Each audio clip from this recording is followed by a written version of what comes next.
What is up, everybody? This is Lyle, No Hippie Trucking and Transportation.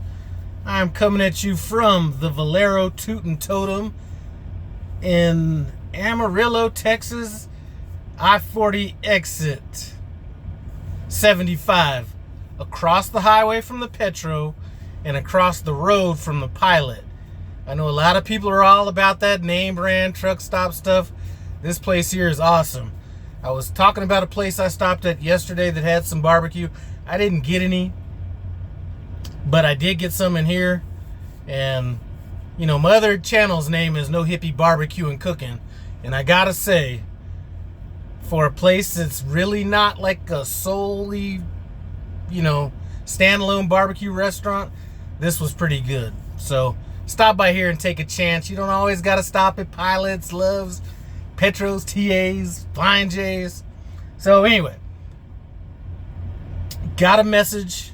This is a couple days ago, and said, how long did it take for me to feel comfortable driving? So I go ahead and just call right back. Now, for those of you guys who don't know, I got my telephone number in the description below. It's best if you text me just so I can say I can talk or not talk or whatever the situation is. But it's down there. So call, we have a conversation about it. And they felt uncomfortable driving in the snow and on downgrades, whether it was snowy, not snowy, any of that kind of stuff. Just doesn't feel comfortable. Now, for those of you guys that have watched my older videos or were watching me way back in the days when it was No Hippie Trucking and Transportation wannabe, you guys know that I almost quit when I dealt with my first encounter with the mountains. I was driving with my first trainer, and we were going between West Virginia, Pennsylvania, all that stuff, and I just wasn't sure that I was going to be able to have the nerve to do it. Let me try to change this a little bit. I wasn't sure if I was going to be able to have the nerve to do it, so I pulled over into a rest area, and I just told him I can't do it. And that night, I contemplated whether I was going to continue driving a truck or not, so I really had to think about it. And I said, you know, if all these other trucks, you know, that are passing me and doing all this stuff can do what they're doing, and my equipment's better than theirs for the most part, I should be able to hold this road and do everything I need to do. So I almost had to put myself in a position. I'm not saying that this is necessarily the wisest thing. I'm just telling you what my mindset was either I quit trucking now, or I put this truck in the side of that mountain and I get fired. But at some point, I just got to learn to just trust the equipment and just let it roll. So I think I did a couple videos on this. I did the one where I was talking about, you know, I was almost quit. And then I did another one where I said I was kicking more ass than a jockey because I finally felt comfortable running those Pennsylvania mountains and stuff like that. So things will get easier. It just takes repetition. And once you really understand how your truck, and once you really trust your truck and understand what it's capable of and not capable of, it's going to instill some confidence in you. Now, in terms of the snow, things like that, one thing I have to say to everybody in TNT training right now that's going through this winter is not a regular winter. I mean, I thought last winter was a bad winter. This takes the cake right here.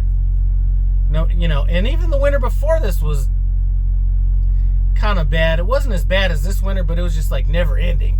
Like it just never stopped. But this winter here is not a usual winter, so I wouldn't say that you're gonna be dealing with as many weather related incidents in the future possibly. And another thing you need to remember, if you're in TNT training, TNT loads, at least with my fleet manager, is like the 1980s LA Lakers. It's coast to coast, baby. So when you're solo, you're not running coast to coast, so you're not dealing with, you know, the West Coast mountains, the East Coast mountains. A lot of times you might just be in a smaller area. You may not be on either coast all that much, so you're probably dealing with it a little bit more. Plus, you're getting everywhere faster. But this winter has been one of those winters where you almost can't escape it.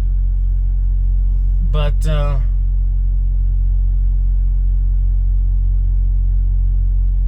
you know, in looking back, it's hard for me to even believe that, you know, now I say, you know what, this is like the easiest job I've ever had and all that kind of stuff, and look back to that night when I quit and think, man,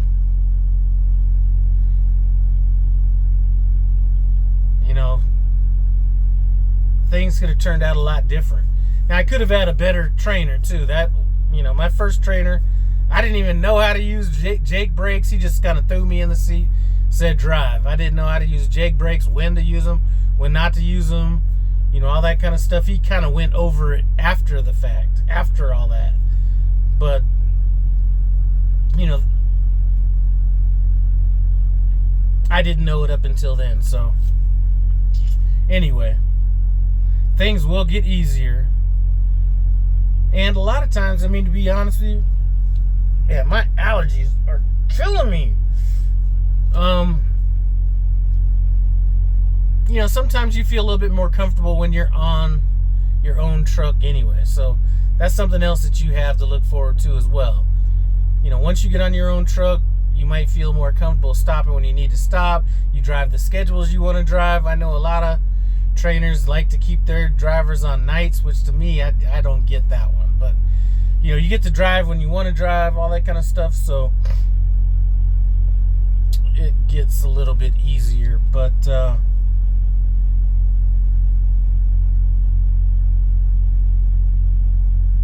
yeah, so it's about 1700 or 5 p.m. I deliver tomorrow morning at 0500, about 4 miles from here. And if this is the place I think it is, I'm not sure if it is. It could be a shit show. So this is not the kind of place where I'm going to arrive super early.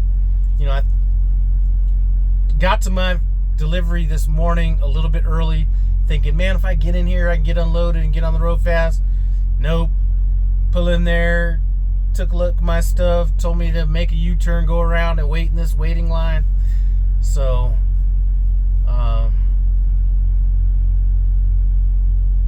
I'm thinking this place might be similar. And if this is the place I think it is,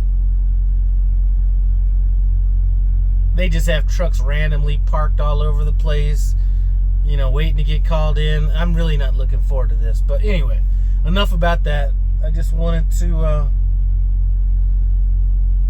say it takes time to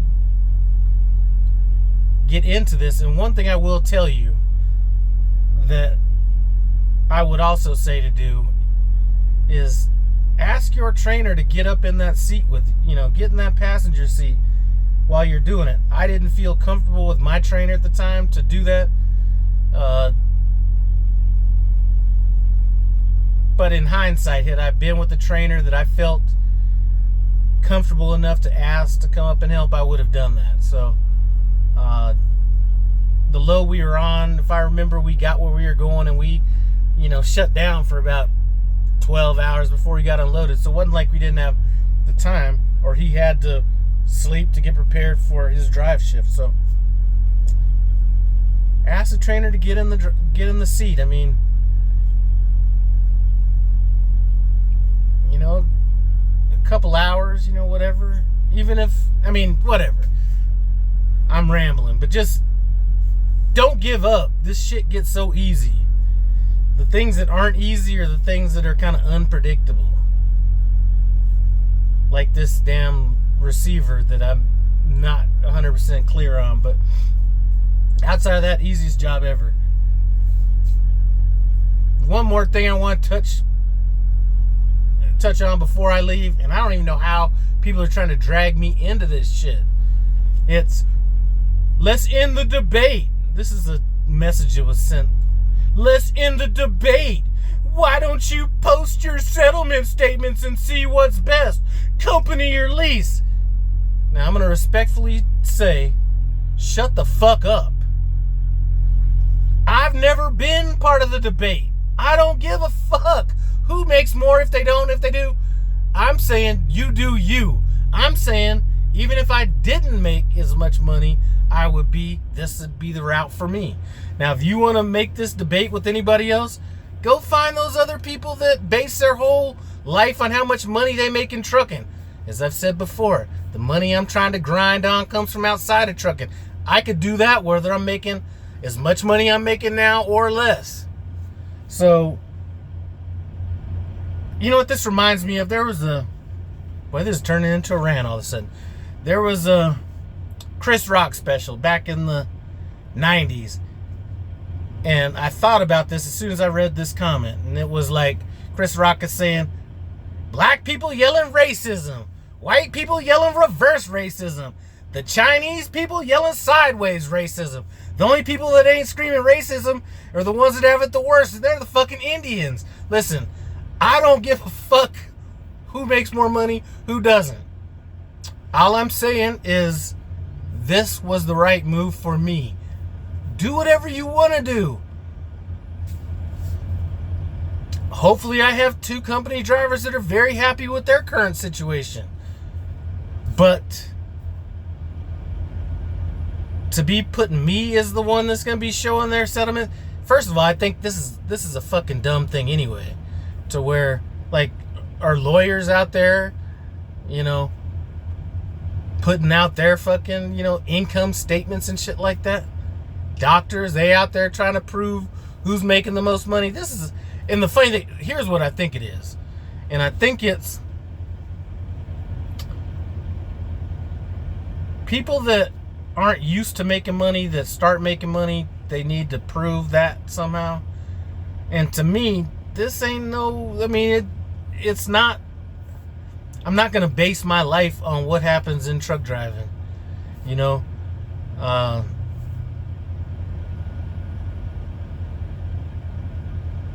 you know, all the people that I think that are in this business that have been in other businesses, maybe before they came into trucking, made a little bit of money. You don't really see these guys on YouTube talking about how much money they make.